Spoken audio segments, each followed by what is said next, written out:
Douglas MacArthur is most well known for his exceptional bravery in World War I, returning to the Philippines in World War II, leading the UN response to the North Korean invasion of South Korea, and wanting to nuke China. After Truman fired him, however, MacArthur would become one of President JFK's most valued advisors.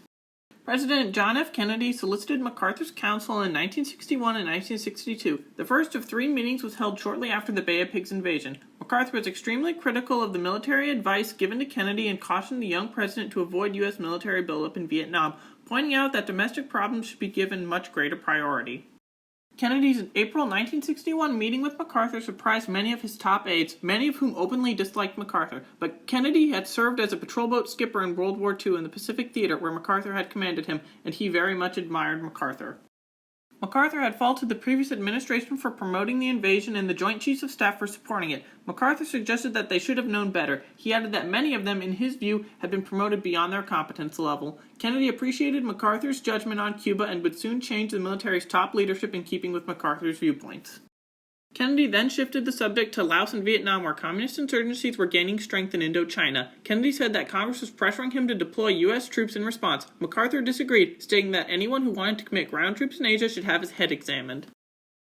MacArthur believes it would be a mistake to fight in Laos, JFK wrote in a memorandum of the meeting, adding, "He thinks that our line should be Japan, Formosa, and the Philippines." MacArthur's warning about fighting in Asia impressed Kennedy, who repeated it in the months ahead, especially whenever his administration urged him to act. The young president would say, "You gentlemen go back to convince General MacArthur, then I'll be convinced." So it was MacArthur's views that gave Kennedy his firm stance on Vietnam in the early 1960s. MacArthur advised Kennedy that the Japanese in World War II and Chinese in Korea were willing to lose waves of troops and mass charges, and in an event of the Vietnam War, the U.S. would have to face a similar challenge by communists in Southeast Asia, and the U.S. would have to be willing to lose so much more than it would be willing to lose in Vietnam. MacArthur had told Kennedy to never get involved in a land war in Asia because if you do, you will be repeating the same mistake the Japanese made in World War II, deploying millions of soldiers in a futile attempt to win a conflict that cannot be won. Kennedy insisted that in the wake of their meeting, MacArthur should be invited to the White House. On July 20th, 1961, just 4 months after Kennedy's first meeting with him in New York, MacArthur showed up for lunch with the president at the White House in a gathering full of high-powered guests. After the lunch, Kennedy and MacArthur met in the Oval Office for what turned into a 3-hour marathon discussion. In the meeting's wake, Kennedy said it was imperative that the U.S. did not send troops to Vietnam as the U.S. would be outnumbered on every side. MacArthur advised Kennedy that domestic problems should remain a higher priority. MacArthur implored the president to avoid U.S. military buildup in Vietnam or any part of the Asian mainland. Kennedy staffer O'Donnell later wrote, because he felt that the domino theory was ridiculous in a nuclear age. When MacArthur exited the White House, he was met by reporters, and MacArthur had high praise for Kennedy, saying he seemed to be in excellent health and excellent spirits, and has changed little since he was one of my PT boat commanders in the Pacific War. He was a good one, too, a brave and resourceful young naval officer. The third and final meeting between Kennedy and MacArthur was on August 16, 1962, more than 1 year after the White House lunch. This one was unplanned. MacArthur was in Washington and invited by members of Congress, but since he was available, Kennedy invited him into the Oval Office for their third meeting.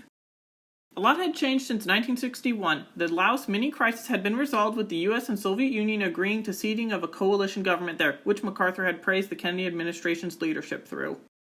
The discussion then shifted to MacArthur's view that America's greatest asset was its economy. America's adversaries, on the other hand, had always struggled and failed to match its economic output, and particularly its agricultural output. MacArthur stated, "The Achilles heel of the Russians and Chinese is food. Nothing else mattered." Put another way, while Russia's strategic depth is its geography and China's strategic depth is its mass of people, America's strategic depth is its economy. To destroy America, you must destroy its economy. No one ever had done so. To MacArthur, this was Japan's fatal mistake in World War II.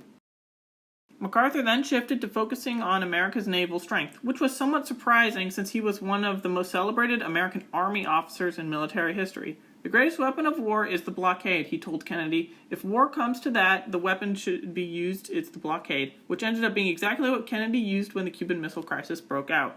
MacArthur then added that while the Russians and Chinese could always outnumber the Americans on the ground and even in the air, easily deploying more troops and aircraft in any standoff, that wasn't true when it came to the world's oceans. The sea, beyond question, is ours, he said, and that's what needs to be the key, blockade. Missiles and air will neutralize each other. In the last analysis, the difference will be the Navy. After hesitating, MacArthur solidified his views by citing his own experience against the Japanese in the Pacific in World War II and against the Chinese in the Korean Peninsula during the Korean War. "I had commanded the sea and the air," he said, "but on the ground I was hopelessly outnumbered." Kennedy remained silent, but it was clear from the resulting conversation that he not only understood MacArthur's viewpoints, but had embraced them for the coming Cuban Missile Crisis. 2 months after speaking with MacArthur in 1962, Kennedy faced the Soviet Union when they deployed nuclear missiles to Cuba. He was pushed by his military commanders to bomb Cuban missile sites, to gather military units for an invasion, to even contemplate the use of nuclear weapons. Kennedy instead chose a naval blockade. The Soviets couldn't match the U.S. Navy, particularly in the Caribbean. The Cuban Missile Crisis was de-escalated, and World War III, as well as a nuclear apocalypse, was prevented. Kennedy heavily trusted MacArthur over his other advisors and members of his administration, as after his last meeting, whenever he was urged to increase U.S. involvement in Laos and Vietnam by generals, politicians, and advisors, he would continue to tell them, "Well now, you gentlemen go back to convince General MacArthur, then I'll be convinced." Did you know about JFK consulting MacArthur as his most valued Southeast Asia advisor? Do you think that the MacArthur-Kennedy meetings helped prevent World War III in Cuba? Or do you think that Kennedy would have done the blockade without the MacArthur meetings? Write in the comments, and thank you for watching.